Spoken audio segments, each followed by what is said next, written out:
नमस्कार बंधुरा शिवानी रान्नाघरे आपनादेर सबाइके स्वागत जानिए निये चले आसलाम आजके अन्यरकम एकटा रान्ना। भिडियोटा शुरू थेके शेष पर्यन्त देखते थाकुन, आशा करी भालो लागबे। आमी एखाने किछु इलिश माछ निये नियेछि। आजके इलिश माछटा आलू बेगुन दिये रान्ना करे देखाबो। एर आगे आपनादेरके देखिएछि इलिश माछ सर्षे बाटा, आबार इलिश माछ आलू दिये जिरे बाटा। आजके देखाच्छि आलू बेगुन दिये कालो जिरे फोड़न दिये इलिश माछ। এই রেসিপিটা আমরা অনেকেই করে থাকি। আগে আমরা ছোটোবেলায় মা ঠাকুমার হাতে খেতাম, এখন এই রান্নাটা আমরা নিজেরাই করে খাচ্ছি। কড়াইতে তেলটা গরম হয়ে গেছে, আমি এবার মাছটা এপিট ওপিট করে ভেজে নেব। ইলিশ মাছ না ভেজেই রান্না করে খাওয়া যায়, কিন্তু আমি আজকে একটু এপিট ওপিট করে হালকা করে ভেজে নেব। বেশি কড়া ভাজলে ঝোলে আবার ভালো লাগে না, একটু হালকা করে ভেজে নেব। কিছুটা হালকা ভাজা হয়ে গেছে, নামিয়ে নিচ্ছি।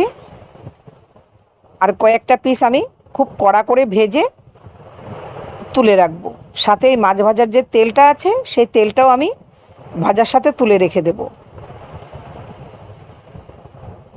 আবার একটু কড়াইতে তেল দিয়ে দিয়েছি, দিয়ে আমি বাকি মাছগুলো ভেজে নেব। আর প্রথম যে মাছটা ভেজেছি সেই মাছ ভাজার সাথে আমি তেলটা একটা বাটিতে তুলে রেখেছি, সেটা আপনাদের পরে দেখাচ্ছি। এবার আমি মাছটা এপিট ওপিট করে ভেজে নিলাম।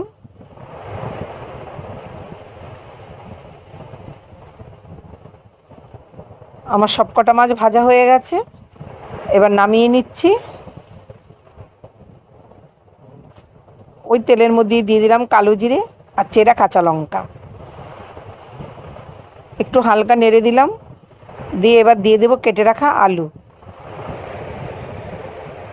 আলুটা দিয়ে দিলাম, একটু হালকা করে নেড়ে নিলাম। নিয়ে নুন হলুদ দিয়ে দিয়েছি, দিয়ে খুব সুন্দর করে আলুটাকে একটু ভেজে নেব। আলুটা আমার দেখতেই পাচ্ছেন হালকা লাল করে ভাজা হয়ে গেছে। এবার আমি কেটে রাখা বেগুনটা দিয়ে দিচ্ছি।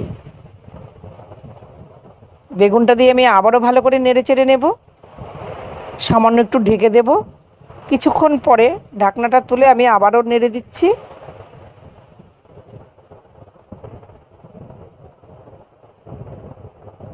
বেগুনগুলো আমি এপিট করে আবার উল্টে দিচ্ছি।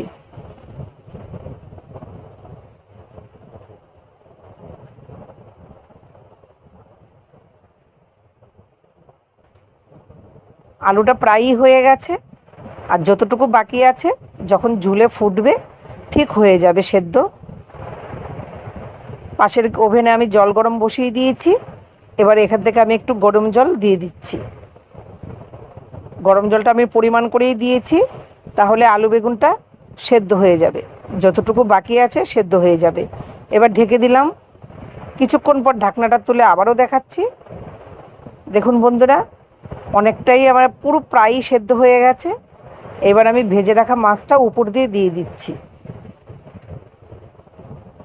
আমি ভেজে রাখা মাছটা দিয়ে আবারও কিছুক্ষণ ফুটিয়ে নেব। মাছ ভাজার সাথে যে তেলটা তুলে রেখেছি ওই তেলের থেকে সামান্য একটু তেল আমি উপর দিয়ে এভাবে ছড়িয়ে দিচ্ছি। দেখতেই পাচ্ছেন অল্প একটু তেল নিয়ে আমি ছড়িয়ে দিচ্ছি, এটা ভাজা তেল। এবার একটা পাত্রে আমি নামিয়ে নিচ্ছি। মাছের ঝোলটা আমার হয়ে গেছে, একটা পাত্রে আমি সার্ভ করে নিয়েছি। বন্ধুরা, আলু বেগুন দিয়ে ইলিশ মাছের এই পাতলা ঝোলটা আপনাদের কেমন লাগলো? আর এই দিকে কয়েকটা পিস আমি ভেজে ভাজা তেলটা তুলে রেখেছিলাম, ওই মাছের মধ্যেই আমি দিয়ে রেখেছি। তাহলে এই মাছটা কী হবে বলুন তো, একদম নরম সফট থাকবে।